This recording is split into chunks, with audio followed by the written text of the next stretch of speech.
तो दोस्तों welcome to software engineering channel. आज का हमारा टॉपिक है open and close source software concept in software engineering, या फिर आप समझ लें ओपन वर्सेस क्लोज सोर्स के मतलब ये ओपन सोर्स सॉफ्टवेयर्स क्या होते हैं, क्लोज सोर्स सॉफ्टवेयर क्या होते हैं। हमने अक्सर ये टर्मिनोलॉजी सुनी होती है कि ये ओपन सोर्स सॉफ्टवेयर है। क्लोज सोर्स का वर्ड तो इतना नहीं सुनते, लेकिन हम ये तो बहुत सुनते हैं कि जी ये एक ओपन सोर्स सॉफ्टवेयर है, और हमें अक्सर पता नहीं होता कि ओपन सोर्स सॉफ्टवेयर क्या है। तो ये दो टर्मिनोलॉजीज़ होती हैं बेसिकली, एक ओपन सोर्स सॉफ्टवेयर और उसी के ऑपोजिट दूसरी जो होती है उसकी क्लोज सोर्स सॉफ्टवेयर। तो ये दो टाइप्स हैं एक तरीके से सॉफ्टवेयर की, और दोनों मार्केट में इस वक्त अवेलेबल हैं। तो एक आपको जनरल नॉलेज के लिए आज ये वीडियो है, ताकि आपको being a computer science student, being a software engineering student, आपको पता होना चाहिए कि ओपन सोर्स सॉफ्टवेयर कौन से होते हैं, क्लोज सोर्स सॉफ्टवेयर कौन से होते हैं, और इन दोनों में डिफरेंस क्या है, और किस किस्म की कंडीशन में कौन से सॉफ्टवेयर ज़्यादा बेहतर है। तो चलें देखते हैं। Closed source software, the software which you can use after paying the amount to the company of the software, but you can't change the software according to your choice.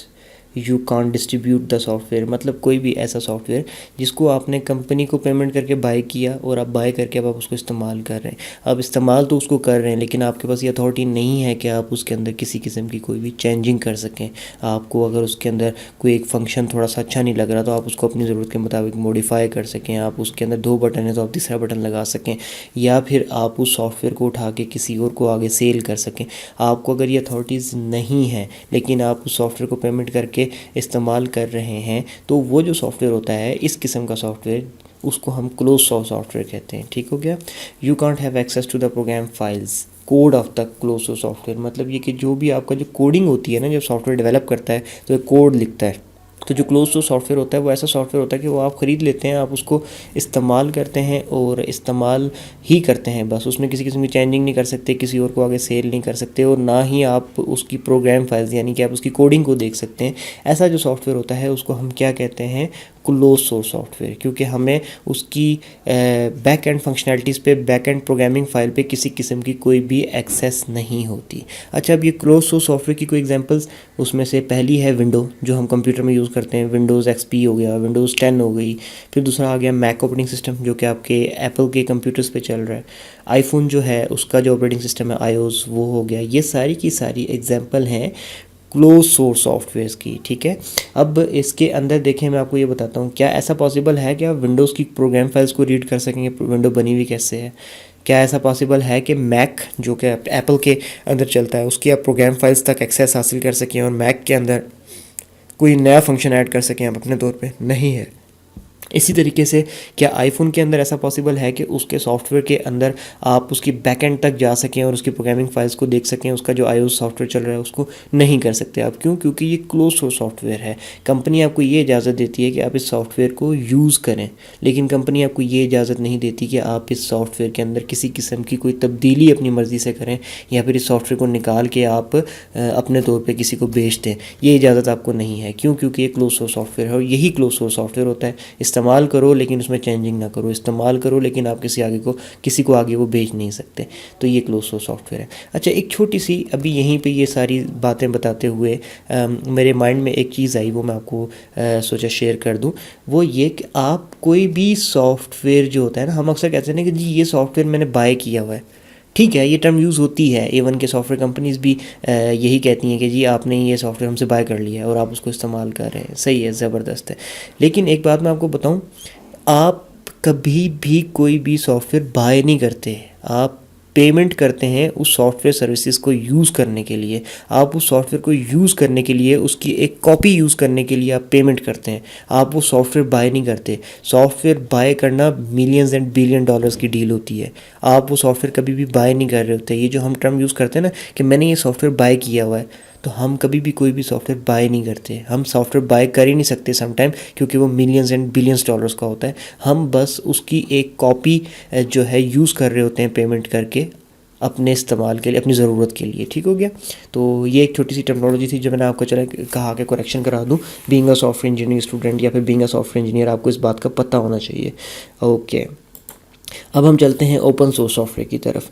अच्छा, ये जो है ये टोटली क्लोज सोर्स के opposite है, और जब मैं ये बोलूँ कि क्लोज सोर्स के ऑपोजिट है तो आपको ये चीज़ें वैसे ही जो है क्लियर हो जानी चाहिए। Most of the time open source software जो होता है ये फ्री टू यूज़ होता है, जैसे कि आप क्लोज सोर्स सॉफ्टवेयर को यूज़ करने के लिए क्या करते हैं, उसकी सर्विसेज बाय करते हैं या फिर उसको एक कॉपी बाय करते हैं, तो इसके अंदर ऐसी कोई ज़रूरत नहीं होती, ये फ्री ऑफ कॉस्ट होता है, आप ऐसे ही उठा के इस्तेमाल कर सकते हैं। अच्छा, इसको आप मॉडिफाई भी कर सकते हैं। आपको दिल चाहता है कि यार ये सॉफ्टवेयर के अंदर यहाँ से ये कलर थोड़ा सा चेंज होना चाहिए इंटरफेस का, क्योंकि ये इस कलर से उलझन हो रही है, आप नया लगा लें। आप चाहते हैं कि इसके अंदर ये कोड जो है ये कोई इतना अच्छा नहीं है, मैं इसके अंदर इससे अच्छा कोड लिख के डाल सकता हूँ जो ज़्यादा एफिशिएंट होगा, तो आप वो भी कर लें। अगर आपको लगता है कि इसके अंदर यहाँ पर एक एडिशनल बटन इस काम के लिए होना चाहिए था, किसी भी काम के लिए, तो आप वो डाल लें, ठीक है। अगर आपको ये लगता है कि आपने जो सॉफ्टवेयर बनाया है वो बहुत ज़बरदस्त है, आपने ओपन सोर्स सॉफ्टवेयर को जो मॉडिफाई किया है वो बहुत अच्छा सॉफ्टवेयर है, और आप उसको आगे किसी को रीडिस्ट्रीब्यूट करना चाहते हैं, किसी और को आगे देना चाहते हैं, तो आप वो दे भी सकते हैं। अब आप वो फ्री दे दें वो आपकी मर्ज़ी है, लेकिन अगर आपने जो उसमें चेंजिंग की हैं, आप उन चेंजिंग की बेस पे आप कुछ पेमेंट लेना चाहें तो वो भी आपके हाथ में है, ठीक है। You can have access to the program files of the software. देखें, क्लोज सोर्स सॉफ्टवेयर जो था उसकी प्रोग्राम फाइल्स तक आप कोई एक्सेस नहीं ले सकते थे, आप उसकी कोडिंग, उसकी प्रोग्रामिंग नहीं देख सकते थे। तो इसके अंदर क्या है, ओपन सोर्स के अंदर आप उसकी प्रोग्रामिंग को, आप उसकी कोडिंग को देख सकते हैं, ईजिली देख सकते हैं, समझ सकते हैं, उसमें चेंजिंग कर सकते हैं, ठीक हो गया। अच्छा, लिनक्स ऑपरेटिंग सिस्टम, एंड्रॉयड जो कि आपके स्मार्टफोन्स का ऑपरेटिंग सिस्टम है वो, मोजिला फायरफॉक्स जो कि एक ब्राउज़र है, ये सारी की सारी एग्जांपल्स हैं आपकी किस चीज़ की, ओपन सोर्स सॉफ्टवेयर की। सही हो गया। अब ये जो ओपन सोर्स सॉफ्टवेयर हैं इनके अंदर आगे हम ये एक चीज़ मैं आपको एक एग्जांपल और दे दूँ। रिसेंट एग्जांपल जो है, माइक्रोसॉफ्ट विंडो के अंदर जब जो विंडो यूज़ करते हैं उसमें हम कैलकुलेटर ओपन करते हैं ना, ये पहले क्लोज सोर्स सॉफ्टवेयर था, ठीक है। तो आजकल माइक्रोसॉफ्ट ने इसको ओपन सोर्स कर दिया है, मीन्स कि अगर आप चाहते हैं तो आप इसका प्रोग्राम फाइल्स, इसका कोड देख सकते हैं, और इस कोड को देख के इसमें आप अपनी मर्ज़ी से चेंजिंग भी कर सकते हैं। वो चेंजिंग करके वो वाला कैलकुलेटर आप बेशक यूज़ करें, या फिर वो चेंजिंग्स अगर आपको ज़्यादा आपने अच्छी किस्म की हैं तो वो फिर विंडो वाले भी देखेंगे उन चेंजिंग्स को, और उन चेंजिंग्स को देखने के बाद अगर उनको अच्छी लगेंगी तो वो चेंजिंग्स जो आपकी तरफ से हुई हुई हैं वो उस माइक्रोसॉफ्ट के ऑफिशियल कैलकुलेटर में ऐड भी कर देंगे। तो ये है माइक्रोसॉफ्ट का कैलकुलेटर। देखें, अब वो जो अगर आपको कोड चाहिए, अगर आप ये देखना चाहते हैं, इस माइक्रोसॉफ्ट के विंडो कैलकुलेटर का कोड देखना चाहते हैं, तो लिंक स्लाइड पर आपको नज़र आ रहा होगा। गिट हब के ऊपर माइक्रोसॉफ्ट के सेक्शन में, आगे कैलकुलेटर के सेक्शन में आप जाएंगे तो वहाँ पर आपको ये पूरा का पूरा माइक्रोसॉफ्ट विंडोज़ में कैलकुलेटर आता है उसका कोड मिल जाएगा। क्यों है ये कोड यहाँ पे पड़ा हुआ? क्योंकि अब ये सॉफ्टवेयर ओपन सोर्स हो चुका है, ये कैलकुलेटर ओपन सोर्स हो चुका है, आप इसमें चेंजिंग करके खुद भी इस्तेमाल कर सकते हैं। वो चेंजिंग्स आप आगे माइक्रोसॉफ्ट वालों को भी भेज सकते हैं। अगर चेंजिंग वाकई बहुत एक्स्ट्रा ऑर्डिनरी किस्म की हुई तो वो आपके ऑफिशियल विंडो के वर्जन में भी उन चेंजिंग्स को ऐड कर देंगे। ठीक हो गया। अब हमें ये पता चल गया कि ओपन सोर्स सॉफ्टवेयर क्या होते हैं, क्लोज सोर्स सॉफ्टवेयर क्या होते हैं। फिर हमने एग्जांपल्स भी देख ली कि कौन कौन से फेमस सॉफ्टवेयर ओपन सोर्स हैं और कौन से फेमस सॉफ्टवेयर क्लोज सोर्स हैं। तो अब हम आगे चलते हैं। अब हम ओपन वर्सेस क्लोज के अंदर कि कौन सा बेहतर है किस जगह पे, कौन सा ख़राब है। ठीक है। अच्छा, ये मैं आपको बताऊँ कि ये एक ओपन डिबेट है। ये ओपन डिबेट इसलिए कि हो सकता है जिस चीज़ को मैं बोलूँ कि यहाँ पर क्लोज सोर्स सॉफ्टवेयर है, मतलब अच्छा है, ज़्यादा एफिशिएंट है, तो हो सकता है कोई दूसरा बंदा आके बोले कि नहीं जी आप गलत बोल रहे हो, यहाँ पे ओपन सोर्स ज़्यादा एफिशिएंट है। और हो सकता है मैं कहीं बोलूँ कि यहाँ पे क्लोज सोर्स सॉफ्टवेयर की परफॉर्मेंस तो बहुत गंदी है, तो हो सकता है कोई आकर बोले कि नहीं जी क्लोज सोर्स सॉफ्टवेयर की परफॉर्मेंस यहाँ पे सबसे ज़्यादा अच्छी है। तो एक ओपन डिबेट है, इसके अंदर हर किसी का अपना पॉइंट ऑफ व्यू है। ठीक हो गया। तो अभी जो मैं आपको बातें बताने जा रहा हूँ ये सारी की सारी मेरे पॉइंट ऑफ व्यू के हिसाब से हैं। हो सकता है ये चीज़ें सीखने के बाद, इस ओपन सोर्स और क्लोज सोर्स के ऊपर थोड़ी सी रिसर्च करने के बाद आपका कोई और टॉपिक, मतलब आपका कोई और जो है वो बन जाए, पॉइंट ऑफ व्यू बन जाए इस टॉपिक के ऊपर, तो दैट्स फाइन, इससे कोई मसला नहीं। ये एक प्रोडक्टिव चीज़ है, मुख्तलिफ लोगों के मुख्तलिफ पॉइंट ऑफ व्यू हुआ करते हैं और इसी से दुनिया आगे तरक्की करती है। हर किसी के पॉइंट ऑफ व्यू की एक वैल्यू होती है, लेकिन ये एक ओपन डिबेट है। और ये मैं इसलिए क्लियर कर रहा हूँ कि हो सकता है कि अभी ये वीडियो पोस्ट करने के बाद बहुत सारे लोग कमेंट सेक्शन में आके बोलें कि नहीं जी आप गलत बता रहे हैं, यहाँ पर इस फील्ड के अंदर ओपन सोर्स नहीं क्लोज सोर्स ज़्यादा अच्छा होता है। हो सकता है कोई दूसरा आके बोले कि नहीं जी यहाँ पे क्लोज सोर्स अच्छा नहीं होता, ओपन सोर्स अच्छा होता है। तो ये चीज़ मैं पहले से इस वीडियो में क्लियर कर देना चाहता हूँ कि ये ओपन सोर्स और क्लोज सोर्स एक ओपन डिबेट है। इसके अंदर बहुत से लोग कहीं पे ओपन सोर्स को अच्छा कहते हैं और कहीं पे क्लोज सोर्स को अच्छा कहते हैं, तो हर किसी का अपना पॉइंट ऑफ व्यू हो सकता है, दैट्स फाइन, लेकिन दोनों ही बहुत स्ट्रॉन्ग कम्युनिटीज़ हैं। चलें अब आगे चलते हैं, हम देखते हैं। तो पहले हम ओपन सोर्स को देखते हैं क्वालिटी के पॉइंट ऑफ व्यू से। ठीक हो गया। तो I personally think the quality of open source software is much more better than the quality of close source software. ठीक है, because when the different minds from different backgrounds work to improve the product or fix the bugs, the results are definitely the level best because everyone is sharing his best experience to improve the product. ठीक है, मतलब मैं यही सोचता हूँ कि quality के अंदर देखें, अगर आप इनको कंपेयर करेंगे क्लोज सोर्स को और ओपन सोर्स को आपस में, तो मेरे पॉइंट ऑफ व्यू से ओपन सोर्स क्वालिटी के अंदर बहुत अच्छे होते हैं। अच्छा, उसकी वजह भी मैं आपको ये बता देता हूँ। उसकी वजह ये है कि जो ओपन सोर्स होता है ना, उसके ऊपर कोई एक बंदा काम नहीं कर रहा होता, 2 बंदे 3 बंदे या 10 बंदे काम नहीं कर रहे होते। ओपन सोर्स का कोड पूरी दुनिया के प्रोग्रामर्स और सॉफ्टवेयर इंजीनियर्स के सामने होता है, और जिसको जो चेंजिंग लगता है कि होनी चाहिए और ये चेंजिंग इसके लिए बेस्ट है, वो अपनी चेंजिंग उसके अंदर डाल देता है। ठीक हो गया। तो दुनिया पूरी के बेस्ट सॉफ्टवेयर इंजीनियर्स के एक्सपीरियंस से बनने वाली चीज़ की क्वालिटी डेफिनेटली बहुत अच्छी होगी उस चीज़ की क्वालिटी से जो कि एक कमरे या एक ऑफिस में बैठ के 10 लोग बना रहे हैं। सिंपल सी बात है, मेरा ये पॉइंट ऑफ व्यू है। इसलिए मेरा ख्याल ये है कि ओपन सोर्स सॉफ्टवेयर की क्वालिटी बहुत अच्छी होती है। ठीक है। और दूसरी बात ये कि if you don't like something you can modify it, you can define your own quality parameters and you can achieve them, so somewhere the quality is in your hand। मतलब ये कि अगर आपको क्लोज सोर्स सॉफ्टवेयर में कोई चीज़ अच्छी नहीं लग रही तो जो है वही है, अगर आप यूज़ करना चाहते हो तो करो, अगर आप नहीं यूज़ करना चाहते तो छोड़ दो, बस। इसके अलावा आपके पास कोई ऑप्शन नहीं है। लेकिन ओपन सोर्स सॉफ्टवेयर के अंदर ये है कि आप अपने क्वालिटी पैरामीटर्स खुद सेट करो, कि आप खुद बताओ कि जब इस सॉफ्टवेयर में ये चीज़ें होंगी तो उस वक्त ये क्वालिटी सॉफ्टवेयर होगा। आपने चीज़ें डिफाइन कर दी, अब आप ये देखो कि इस ओपन सोर्स सॉफ्टवेयर में ये चीज़ें मौजूद हैं या नहीं। अगर हैं तो वेल एंड गुड, अगर नहीं है तो आप खुद ऐड कर लो, दैट्स इट। आप प्रोग्रामर नहीं हो तो किसी और से ऐड करवा लो। तो ये बात है। तो क्वालिटी एक तरीके से ये वैसी क्वालिटी में अच्छे होते हैं, मेरा ये ख्याल है। और दूसरा मेरा ये ख्याल है कि अगर इसमें क्वालिटी अच्छी नहीं भी है तो एटलीस्ट क्वालिटी पैरामीटर्स आप खुद सेट करके आप अपने लेवल, जो आप क्वालिटी का लेवल चाहते हो इसमें आप खुद अचीव कर सकते हो। तो हर लिहाज से क्वालिटी इसके अंदर आ जाती है। अगर है तो ठीक, अगर नहीं है तो आप खुद ऐड कर लो, आप किसी को ब्लेम नहीं कर सकते इसके अंदर। सो नेक्स्ट चलते हैं, क्वालिटी अब क्लोज सोर्स सॉफ्टवेयर में क्या काम कर रही है। Quality in close source software, ठीक है। The quality of the close source software depends totally on the firm behind the development of the software and the development team of the software. जैसे कि मैंने आपको पहले बताया कि क्लोज सोर्स सॉफ्टवेयर एक कंपनी बनाती है और उस कंपनी के अंदर भी कुछ 8-10 या 100-200 प्रोग्रामर्स होते हैं, वो मिलके बना रहे होते हैं सॉफ्टवेयर को, ठीक है। If the team and firm focuses on the quality and they have the best level developers, you can expect the good quality। मतलब ये कि एक कंपनी है सॉफ्टवेयर बनाने वाली, और वो बहुत अच्छी कंपनी है और उनके पास किसी सॉफ्टवेयर पे काम कर रहे हैं जो डेवलपर वो दुनिया के बेस्ट डेवलपर्स हैं, और ऐसा अगर ऐसा है तो वो सॉफ्टवेयर बहुत क्वालिटी का पैदा कर देंगे। लेकिन हाउ इज़ दिस पॉसिबल कि दुनिया के बेस्ट डेवलपर एक ही कंपनी के अंदर सारे बैठ जाएँ। तो इस वजह से मेरे ख्याल में इस पर क्वालिटी कंप्रोमाइज़ हुई हुई होती है, but still it is not that best as compare to open source. बात वही है कि आप कैसे, ऐसा तो पॉसिबल ही नहीं है कि अगर दुनिया में सिर्फ 10 बेस्ट डेवलपर हैं तो 10 के 10 एक ही ऑर्गेनाइजेशन में जाके बैठ जाएँ और मतलब सारे क्रिएटिव माइंड एक ही ऑर्गेनाइजेशन में आ जाएँ और वो बैठ के क्लोज सोर्स सॉफ्टवेयर बनाना शुरू कर दें। तो जब ऐसा पॉसिबल नहीं है तो डेफिनेटली ये ओपन सोर्स लेवल की क्वालिटी भी अचीव नहीं कर सकता। अच्छा, क्वालिटी से आगे अब हम देखते हैं सिक्योरिटी के पॉइंट ऑफ व्यू से, क्योंकि आजकल के दौर में मेरे ख्याल में सिक्योरिटी एंड प्राइवेसी भी बहुत वैल्यू रखती है। तो सिक्योरिटी एंड प्राइवेसी के पॉइंट ऑफ व्यू से पहले हम ओपन सोर्स को देखते हैं। तो मैं ओपनली ये कहूँगा कि ओपन सोर्स सॉफ्टवेयर ऐसे नहीं है जहाँ पे बहुत ज़्यादा सिक्योरिटी रिक्वायर्ड हो तो वहाँ पर आप ओपन सोर्स सॉफ्टवेयर को यूज़ करो, ठीक है ना। software whose code is publicly available, how you can use that for the sensitive task and where privacy matters a lot। मतलब एक ऐसा सॉफ्टवेयर जिसका कोड वैसी दुनिया पूरी के सामने पड़ा हुआ है और आप उसको कहो कि ये मोस्ट सिक्योर सॉफ्टवेयर है और आप इसको सिक्योरिटी पॉइंट ऑफ व्यू से यूज़ करेंगे या फिर आप उसको प्राइवेसी पॉइंट ऑफ व्यू से यूज़ करेंगे, तो ये कैसे पॉसिबल है। एक कोड जो दुनिया के सामने है, आप उस कोड को देख के बोलो कि जी ये कोड ऐसा है कि एग्जीक्यूट करने के बाद उसको कोई ब्रेक ना कर सके, या आपकी थिंकिंग है। हो सकता है कोई आपसे एक्सपर्ट प्रोग्रामर बैठा हुआ हो और वो कोई उसमें ऐसा वल्नरेबिलिटी फाइल ढूंढ लेके वहाँ से कोई ऐसी लीकेज ढूंढ ले कि वहाँ से वो आपके उस कोड को ब्रेक करके आपके सॉफ्टवेयर में चला जाए और आपकी सारी प्राइवेसी कंप्रोमाइज़ हो जाए, आपकी सारी सिक्योरिटी कंप्रोमाइज़ हो जाए।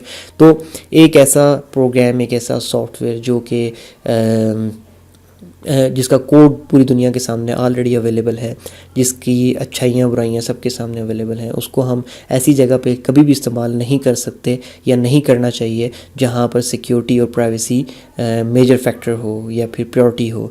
अब देख लें, बैंक की एग्जांपल आपके सामने है। क्या किसी बैंक के अंदर ऐसा पॉसिबल है या फिर कोई बैंक ये चीज़ पसंद करेगा कि हम उसके ट्रांजैक्शन सिस्टम के ऊपर या फिर उसका जो बैंकिंग सिस्टम है ऑनलाइन जहाँ से सारे फाइनेंशियल डील्स हो रही हैं वहाँ के ऊपर, वहाँ पर ओपन सोर्स सॉफ्टवेयर लगाओ, कभी भी नहीं। जो बैंक के सॉफ्टवेयर होते हैं वो अपनी किसी हिडन किस्म की ऑर्गेनाइजेशन से बनवाते हैं, अरबों रुपए दे के बनवाते हैं, और उसका कोड हाईली सेंसिटिव कोड होता है और उसको छुपा के रखा जाता है ताकि अगर उसमें कोई वीक पॉइंट है भी तो वो किसी दूसरे को ना नज़र आए। डेफिनेटली अगर उसका वीक पॉइंट किसी दूसरे को नज़र नहीं आएगा तो वो उसको जो है ऐसा नहीं कि ढूंढ नहीं पाएगा, हो सकता है उसको ढूंढने में अरसा लगे लेकिन ढूंढ ले, लेकिन ये है कि सिक्योरिटी बढ़ जाएगी क्योंकि आपको एक वीक पॉइंट, एक ओपन सोर्स कोड है उसका वीक पॉइंट सबको उसके सामने पड़ा हुआ है, ठीक है, और जो क्लोज सोर्स सॉफ्टवेयर है उसका वीक पॉइंट छुपाया हुआ है, तो उस क्लोज सोर्स सॉफ्टवेयर के वीक पॉइंट को ढूंढने में इतना सही अरसा लगेगा कि हो सकता है तब तक जिन्होंने वो कोड बनाया है वो उसको खुद ही ठीक कर दें। तो ओपन सोर्स सॉफ्टवेयर के लिहाज से बिल्कुल अच्छा नहीं होता कि सिक्योरिटी और प्राइवेसी वाली जगह पे आप उसको यूज़ करें, ठीक है। So they are not as much secure but still you can get an open source software and modify it for security, but where the security is everything it is recommended not to use open source software, ठीक है। अब आप ये सोच रहे होंगे कि आप कह रहे हो कि सिक्योरिटी के पॉइंट ऑफ व्यू से ओपन सोर्स सॉफ्टवेयर अच्छे नहीं होते, लेकिन लिनक्स ऑपरेटिंग सिस्टम एक ओपन सोर्स सॉफ्टवेयर है और जहाँ पे सिक्योरिटी की बात आ रही होती है तो वहाँ पर सारे के सारे लिनक्स के ऊपर ही डिपेंड कर रहे होते हैं, ज़्यादातर ऐसा ही होता है, सर्वर्स पे लिनक्स चल रहा होता है। इसकी क्या वजह है? तो अगर आपके माइंड में सवाल है तो मैं उसका आपको जवाब देता चलूँ। विंडो हो गई, मैक ऑपरेटिंग सिस्टम हो गया, इन दो ऑपरेटिंग सिस्टम क्योंकि ये क्लोज सोर्स ऑपरेटिंग सिस्टम है और इनकी जो सिक्योरिटी है वो डिफ़ाइन कर दी गई है ऑलरेडी, सही है।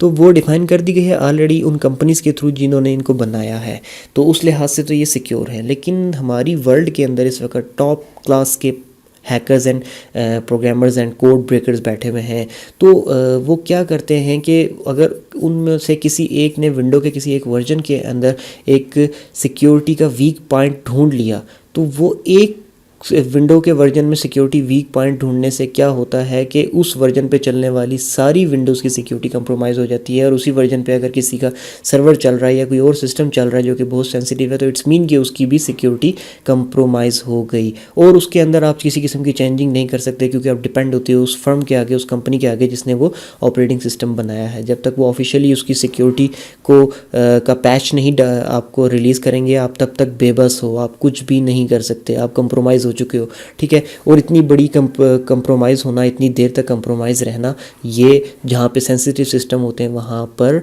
आपका मतलब वो नहीं होता कि आप इस अपना बर्दाश्त नहीं कर सकते आप इतना बड़ा कंप्रोमाइज़। तो वहाँ पर लिनक्स ऑपरेटिंग सिस्टम इसलिए यूज़ किया जाता है कि लिनक्स की सिक्योरिटी कोई डिफ़ाइन नहीं कर रहा बैठ के, लिनक्स की सिक्योरिटी आपके अपने हाथ में है। आप लिनक्स ऑपरेटिंग सिस्टम लेते हो और उसके बाद उसकी सिक्योरिटी के जितने भी प्रोग्राम्स हैं वो आप उनको मॉडिफाई करके अपने लिहाज से खुद लिख देते हो, तो सब कुछ आपके अपने हाथ में है, ठीक है। वो जो कोड मॉडिफाई करके आपने लिखा हुआ है वो ऐसा कोड है जो कि सिर्फ आप ही के लिनक्स ऑपरेटिंग सिस्टम में चल रहा है। आपके साथ नेबर बैठा हुआ है तो उसका हो सकता है उसने कोई अपना कोड डिफ़ाइन किया हुआ। तो एक तरीके से लिनक्स ऑपरेटिंग सिस्टम जो कि ओपन सोर्स है, जो कि ये आपको अलाउ करता है कि आप इसमें किसी किस्म की चेंजिंग कर सको, तो आप उस open source Linux operating system के ऊपर एक तरीके से क्लोज्ड सिक्योरिटी कोड लिख देते हो जो कि सिर्फ आपको पता होता है, तो वहाँ पर फिर आप इस तरीके से ज़्यादा सिक्योरिटी अचीव कर लेते हो। तो उससे फ़ायदा ये होता है कि अगर लिनक्स के अंदर कोई एक कंप्यूटर से कंप्रोमाइज़ हो रहा है या फिर लिनक्स के वर्जन का कोई एक वर्जन कंप्रोमाइज़ हो रहा है तो सिर्फ वही कंप्यूटर कंप्रोमाइज़ होगा क्योंकि उसका कोड वीक था। हो सकता है कोई दूसरा वही वर्जन लिनक्स का यूज़ तो कर रहा हो लेकिन उसने सिक्योरिटी कोड अपना लगाया हुआ था, क्योंकि लिनक्स ओपन सोर्स है और वो अलाउ करता है कि अपने सिक्योरिटी प्रोग्राम्स लिख के लगाओ, तो उसने अपना सिक्योरिटी कोड लगा रखा था, तो डेफिनेटली उसका कंप्यूटर जो है ज़्यादा सिक्योर था, ठीक है। तो एक कंप्यूटर अगर कंप्रोमाइज़ हुआ है तो एक ही हुआ है, उसकी वजह से दूसरा नहीं होगा क्योंकि दूसरे के ऊपर अगैन कोई और कोड चल रहा है, तीसरा नहीं होगा क्योंकि तीसरे के ऊपर कोई और कोड चल रहा है सिक्योरिटी का। हर किसी ने अपनी सिक्योरिटी पैरामीटर्स डिफाइन कर रखे हैं, सिक्योरिटी लेवल्स डिफाइन कर सकें।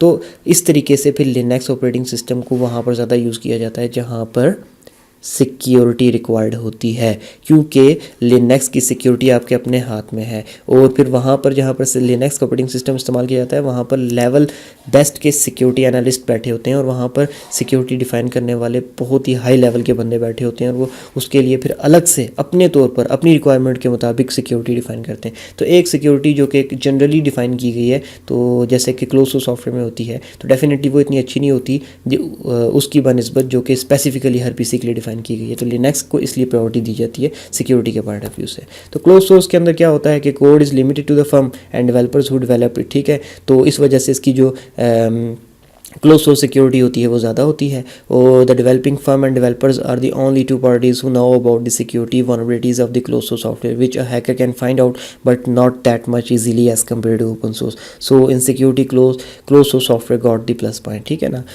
तो ये आपको समझ आ गया होगा कि ओपन सोर्स सॉफ्टवेयर की सिक्योरिटी क्यों इतनी अच्छी नहीं होती, और ये भी समझ में आ गया होगा क्लोज सोर्स सॉफ्टवेयर की सिक्योरिटी क्यों अच्छी होती है, क्योंकि उसका कोड पूरी दुनिया नहीं देख रही. तो अगर उसमें कोई वीक पॉइंट है भी तो सिर्फ उस कंपनी को पता होगा जिसने सॉफ्टवेयर को बनाया है, या फिर उस कंपनी में काम करने वाले उन प्रोग्रामर्स को जिन्होंने उसको कोड किया है. तो हैकर उस वीक पॉइंट को ढूंढ तो सकता है, लेकिन उसको ढूंढने में बहुत अरसा लगेगा, और तब तक हो सकता है कोई ऐसी अपडेट्स निकाल दें वो कंपनी वाले कि वो वीक पॉइंट उसके ढूंढने से पहले ही फिक्स हो जाए. तो ये सारी चीज़ें हैं.